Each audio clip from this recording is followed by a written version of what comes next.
Hi everyone, welcome to Behind the Numbers. My name is Dave Bookbinder and we're coming to you live from the RBN television studios. This guy to my right is Seth Broder. He's the president of Broder Law, and we're going to be having a great conversation about helping business owners. Seth, welcome Behind the Numbers. David, so glad to be here. Thanks for having me. It's a pleasure. Why don't you tell the audience a little bit about yourself and your firm, and we'll jump in. Sure. So I've had the pleasure of being an attorney in this state and Pennsylvania for, almost 30 years now. And I have a small firm in Morristown, New Jersey. And we really specialize in representing small businesses. And when I say small business, could be anywhere from a couple $100,000 a year in revenue to $10–20 million in revenue. I like to say that we are the general counsel to these businesses. Yep, and what you're seeing day to day is going to be so valuable to share with the audience. So I'm going to start at the top, if you don't mind. Business formation. Somebody's contemplating starting the business. Maybe they've got a partner, maybe it's a solopreneur. What's the best way to do that? So number one is to sit down and meet with the client or clients. Sometimes I laugh because somebody will sit down and they'll say, hey, I want to form a business in Delaware or Nevada. I was told I have to do that. And you understand why they're saying that, but you tell the audience why that is. Yeah. So number one, these are states that have very friendly laws towards businesses, and especially taxation issues. What I explain to them is that's not necessarily necessary because they're doing fix and flips of homes or whatever they're doing. The most important thing is, number one, unlimited liability, right? You want that liability protection. And then after that, you want to take advantage of whatever tax benefits that you can get from being the particular entity. If you're asking, what are the popular entities these days? I can tell you that I can't tell you the last time I formed a C corporation. Just doesn't seem like it's really a practical thing to do for what I do and what I see. Do a lot of limited liability companies, a lot of S corps and partnerships. Yeah, and within those structures, there's something called an operating agreement. That's kind of a big deal, and I've seen some clients recently that are playing, I'll call it fast and loose with the operating agreements. Yeah, it's huge. Dave, here's how I describe the operating agreement. And I want to be very clear to you, and I'm very clear to my clients, I do not, under any circumstance, practice family law. I wouldn't know how to do it. I think it's hard enough to stay married in today's climate. Kidding. But what I do explain to them by way of analogy is that right now you two really get along and you're excited and you are forming this business and you have all these great ideas of what you're going to do. Someday, and I hope it never happens, someday you might not be in love like you are right now. So what we have to decide now, while you are, is how we are going to divvy up the kids. How are you going to split up the assets? How are we going to value those assets? What is the formula? Who's going to do what? Who's allowed to do what? And I think that it is so important to have that in an agreement from day one, because I'm telling you, I've seen it where, frankly I see it often, where people don't have an agreement. And then what happens? It ends up in litigation. Yeah, and in my world, the operating agreement drives a lot of valuation considerations. It'll outline things like the order in which someone is compensated in terms of distributions, whether there's dividends, what have you, and in the event of a liquidation of the business. And there's so many reasons why it's imperative that be in place. And you mentioned something about valuing the assets. And is that inside the operating agreement, Seth, or are you now alluding to something more of a buy-sell agreement? No, that would be, a buy-sell provision would be in the agreement. And again, we're talking, excuse me, with an LLC, an operating agreement, or a member agreement, and with a corporation, shareholder agreement. It's really just how they're termed, but it's the same concept. And what you're referring to, David, is really what we'll call a triggering event, right? So let's talk about that. Yeah. Let's say you and I are in business together, whatever it is that we're doing. It sounds like fun. Yeah, I think so. Yeah. something happens to one of us that causes a triggering event. Let's say either disability, death, divorce, bankruptcy. Those things could happen. And Dave, you might have the sweetest wife in the world, and we go out socially, we have a lot of fun together, but I just don't think I want to be in business with your wife selling our blue widgets. And conversely, you don't want to be in business with my wife. So if in a situation like that, something, God forbid, should happen to one of us, the other one knows, okay, here's how we're going to value your shares, your membership interest, if it's an LLC, and we are going to determine that value based on an agreed upon formula, and we have outside accountants, someone like you, David, that can determine the value, and we then have the payment provision, whether it be a lump sum, which is funded by, let's say, life insurance, or we do it over time, which is really more common with a note, and agreed upon interest rate, maybe tied into prime, and an amount of time. Yeah, if I could just weigh in on the buy-sell agreement, because Please. I've seen that movie quite a bit, and I want to offer maybe a public service announcement to some of the folks who are listening and watching out there. I've seen formulas in the buy-sell agreements. One is where they talk about, we agree that the value of the business is equal to the book value. Wrong. Book value and fair market value are always going to be different. Then I see we're going to try and get a little more fancy about it, and we'll agree that the business is worth, pick a number, 6 times EBITDA.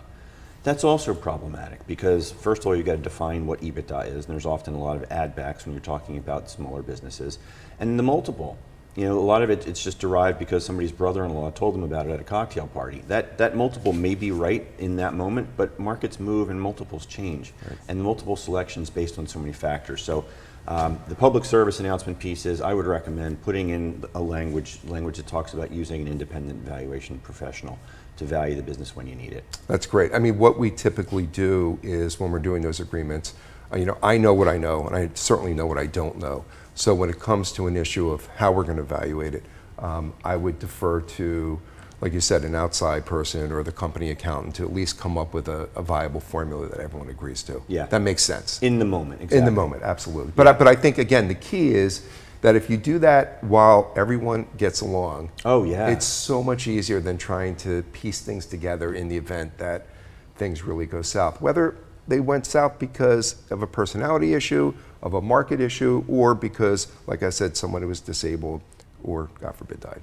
Yeah, and it happens. I see it all the time. Yeah. You get the unwanted business partner because somebody passes away or they become incapacitated, and it goes to the spouse, in your example, and now you're in partnership with somebody you never envisioned being in business with. And I'm dealing with this issue right now, actually, where the clients have a small business in South Jersey, and it's a good business, but I wouldn't say it's a business that is an amazing business. But regardless, one of the partners died, and the spouse, the wife, says to me, I'm told and I understand that this is going to be about $1 million coming to me. And it's not even close. So you have to explain, here's the valuation, the accountant has provided all the financials, it's not even in the right ballpark. And that's only because maybe husband was telling wife how great business was, but also there was no agreement. So there's not even a formula. Yeah, and maybe even more often than not, husband and wife aren't really talking about the business, and now the spouse comes in uninformed, unaware, and maybe doesn't have an interest in it, and maybe can compel a sale, and there's all kinds of problems around that. Yeah, well, that's certainly one of the remedies that are available, and you want to avoid that. Look, I always say, no matter what I'm doing, there's always an amicable solution. Right? Yeah, and to your point, do it early, do it up front while everybody's still getting along. It's so smart. Yeah. It's so smart to do that. Seth, for folks who want to learn more about you, how they can get in touch with you, what's the best way for them to do that? Sure. So our phone number is 856-234-8768. I am at sbroder@broderlawgroup.com, and that is the same website as well, broderlawgroup.com. Awesome, thank you. Just got word that we're getting close to commercial break, but rather than start something here, we're going to pause now. So sit tight, Seth. Folks watching and listening, don't go anywhere. We'll be right back on Behind the Numbers after this quick break.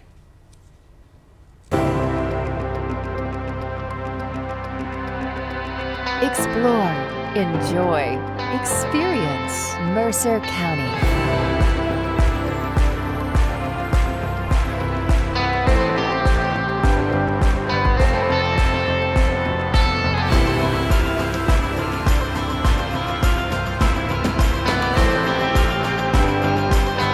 Picture yourself here.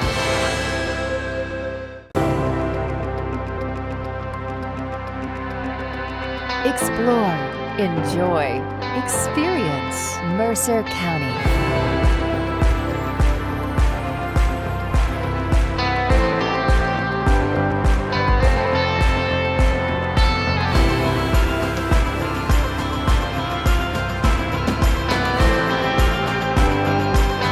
Picture yourself here.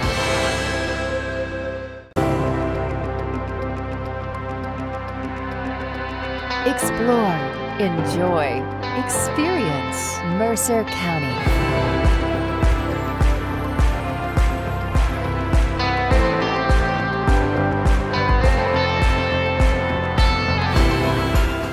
Center shot again. Yes, 3, sir. 2, 1. And welcome back to Behind the Numbers. I'm Dave Bookbinder, and this is Seth Broder from Broder Law. Seth, welcome back. It goes fast here, I know. But I want to continue on in talking to the privately held business owners. And are you representing companies in sale transactions? Absolutely. So again, let's go back to the example of two people coming to my office saying, we want to form a business, this is what we want to do, what do we do? So after the formation of the entity, and again, we're going to really hammer home the importance of having that buy-sell agreement or some kind of agreement in place. Then they're off to the races. So they say, all right, well, things are going really well, and thank you for representing us with regard to this lease. We now want to buy that building over there. So I will represent them in every step of the way till they get to closing for the purchase of that building. And then they say, we want to bring in tenants. Okay, I will handle that part. And then they say, you know what? We want to bring in a partner because this partner brings X to the table. So I will then do that transaction. And next thing you know, the kids are taking over the business. So there's succession planning. Yeah. And I work with my partner and we do a lot of the estate planning and whatnot. And then at the end of the day, there's the sale of the business. And that's really a great thing because you can see all the work that has gone into that particular business for all these years. And you know, with the amount of time I've been practicing, I'm seeing that life cycle now, Yeah. which is great. And yeah, we do everything with regard to the sale of the business So as well. in the sale transaction, one of the things that we see a lot is something that I'll call the valuation gap. What the buyer is willing to pay, what the seller wants to receive, and one of the convenient ways to bridge that valuation gap is earnout. Talk a little bit about some of the nuances around earnout provisions. That's a great question, and I'm actually dealing with it right now in a transaction. And this is somewhat of a, I don't want to say negative or jaded view, but I always say to clients that are selling a business, whether it's real estate only, whether it's their business of selling widgets, whatever it is, I always say whatever you're going to get at closing, if you're going to hold a note, if you're going to have some sort of earnout or whatnot, just assume worst case scenario that all you're going to get is what you're getting at closing. And I know it's a bit of a jaded view on it, but I've seen it too many times that it's happened because a lot of times there's a fallout. There's a fall down, if you will, from business owner A selling it to business owner B because A has all the contacts and the goodwill and whatnot with the clients of the particular business. So a smart thing to do if you're buying the business is ensure that person A is staying on at least for a few years or whatnot, just to really cement that transition. But I do see that earnout, and what I do from an attorney representing the seller is I try my best to make sure that earnout, that those payments are secured by something, whether it be a mortgage, obviously UCC, something to lessen the chance that that business owner who's worked so hard will get all of the money at the end of the day. Yeah, and I don't want to make any assumptions that everyone who's viewing this program understands the earnout discussion, but that really is formula based. A lot of times earnouts are going to be based upon getting additional consideration for the business based upon achieving certain financial thresholds, whether it's revenue, whether it's net income, EBITDA, and so forth. How are you helping your clients in protecting them and making sure that those formulas are, mutually advantageous, let's say? Well, again, if it's if from the seller's perspective, the one I'm dealing with right now, there's an earn-out provision that is tied into revenue, so top line, and EBITDA. And the concern we have from the seller perspective is that the new co that comes in and buys, well, they can really control the EBITDA because they might say, you know what, I want to hire that position for 200,000, that position for 150, and now all of a sudden your EBITDA is completely affected. So what we do is we put a cap on things. We put a cap on spending, or we have it where it's a voting process. There's the ability to turn down depending on the business judgment. Yeah. So there's things you can do to try to minimize that risk. Yeah, and I like what you said, and I think that's worth repeating because a lot of business owners sometimes maybe get greedy, we'll call it, because they want the second bite of the apple. Sometimes it's like psychological component because they're not willing to let go. But the idea that you're going to get that second bite, and I think you said it, assume that you're not going to get anything more than the initial consideration and work from that. Yeah, that's the premise I work from. And again, it's somewhat of a jaded view, but I'll call it pragmatic. It's pragmatic. Because I've seen that too Yeah. with earnouts, whether it's EBITDA provision or rolling over equity into the new co and then watching it disappear. Yeah, good. So it sounds good up front, but doesn't Yeah. always work out that way. So Right. protect You hope your- it does. Hope it does. Hope but it does. Protect your downside, and that's what you're for. I try to. Yes. Yeah. I want to shift gears to intellectual property. If you looked at the S&P 500 in 1975, intellectual property, I believe, was about 10% of total market value. You look at it currently, and it's about 90% of market value. So intellectual property is critical, especially when you're talking about smaller businesses.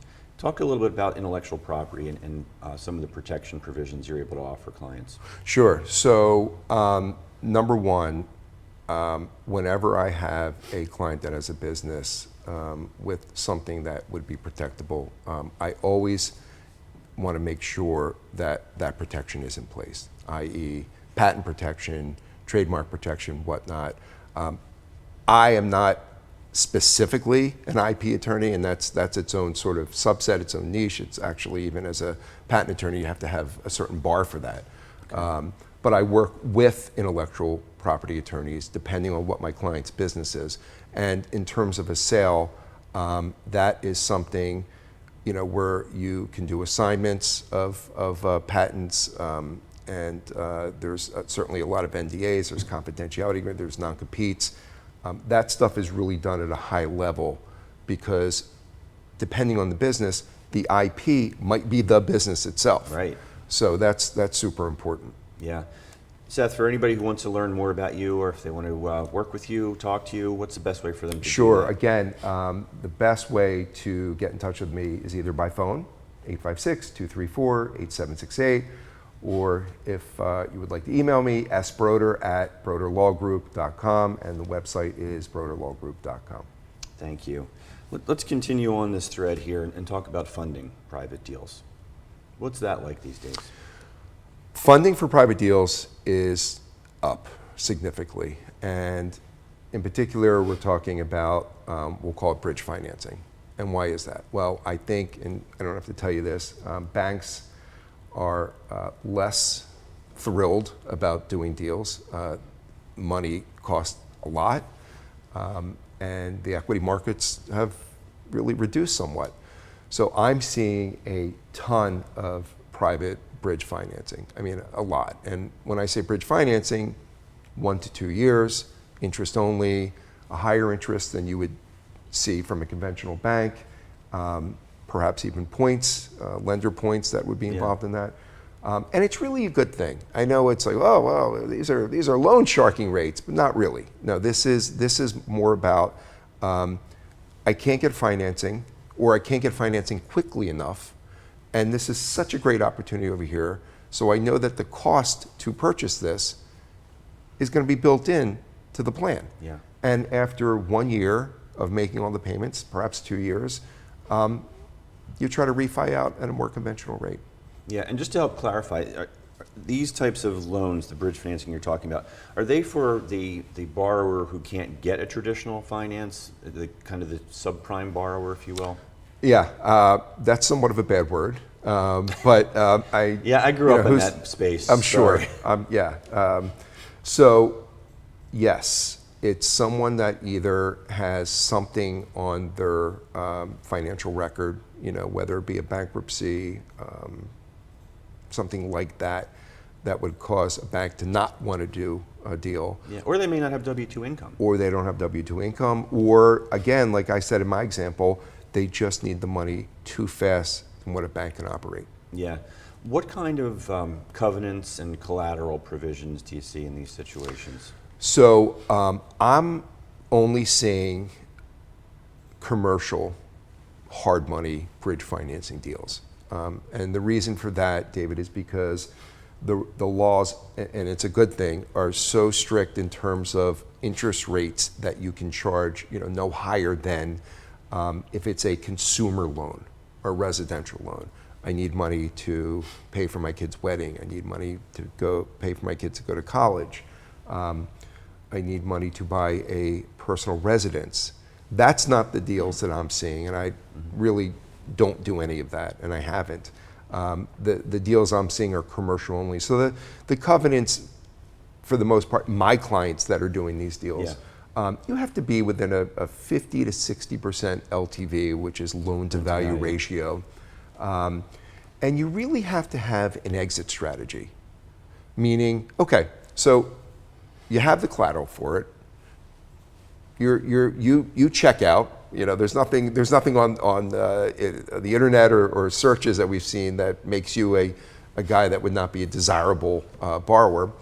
But the question is, what is your exit strategy? Because remember, these deals are interest only, and they're 1 to 2 year deals. How are you going to take out this lender who wants this money back? Why?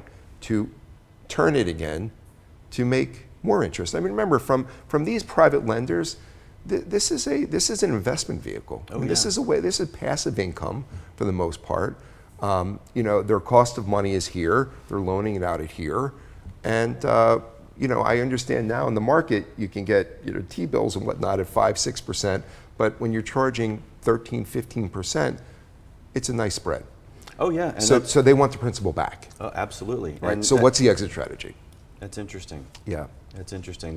So are you finding that they can actually sort of, I don't want to say compel, but maybe persuade a business owner to start thinking about the end game sooner than they otherwise would? Yeah, and in the deals that I see, there's brokers. There's a network of brokers that do these deals, and they're wise enough to know that when they make the deal, that's kind of the easy part. Yeah. The hard part is, again, the second bite of the apple. Yeah.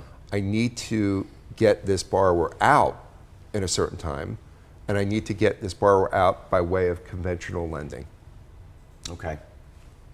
So you work together. Okay. And again, the lenders that I do business with, really, when I tell you, they don't want your property. People say, oh, wow, 50% LTV, right. That's great.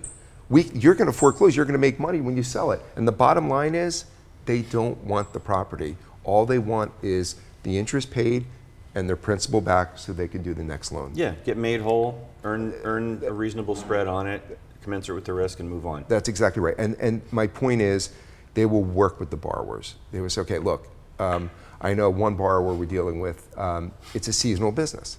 So they're a business that's down at the Jersey Shore, and they have 15 weeks to make all their money. So during this time period, they're paying X.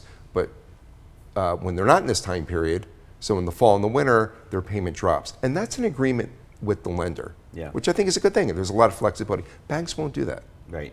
Seth, we're down to the short strokes here, only a few minutes to go, but I want to give you an opportunity to talk about another part of your practice that I think, I'll say the parents in the audience may appreciate hearing from. That's your special education practice. Yeah, that's great. So, David, when I first got out of law school in 1996, I hope this episode ages well. It does. I hope so. I hope so.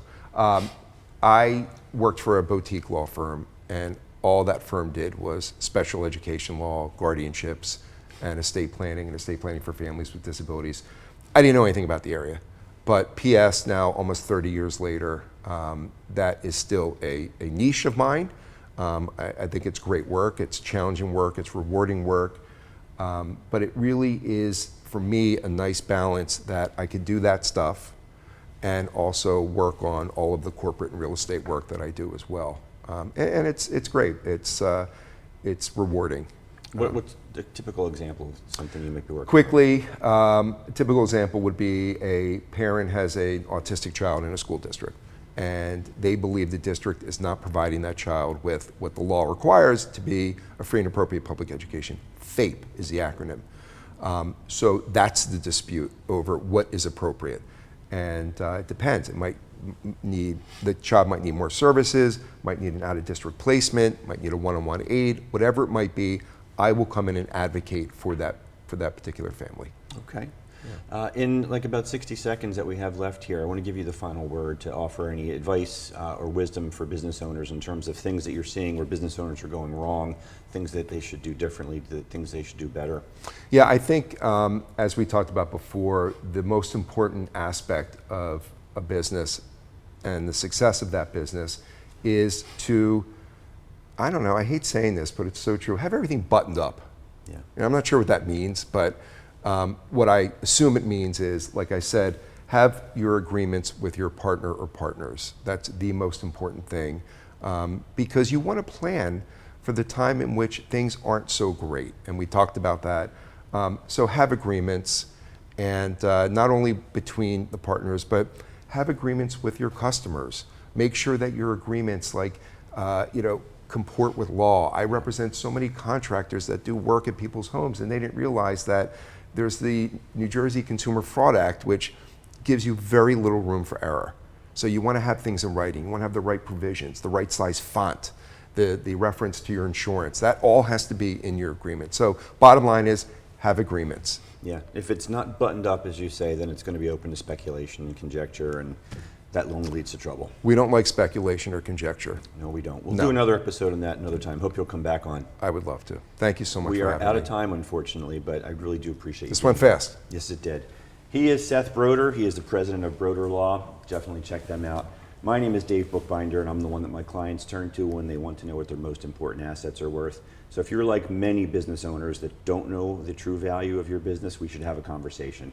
So definitely hit me up on LinkedIn. I'm always happy to chat. I want to thank the Big Cheese for running the board today. Great job over there, as he always does. And thank you for watching and listening. Really appreciate your supporting this program. We'll see you next time on Behind the Numbers. Take care, everybody.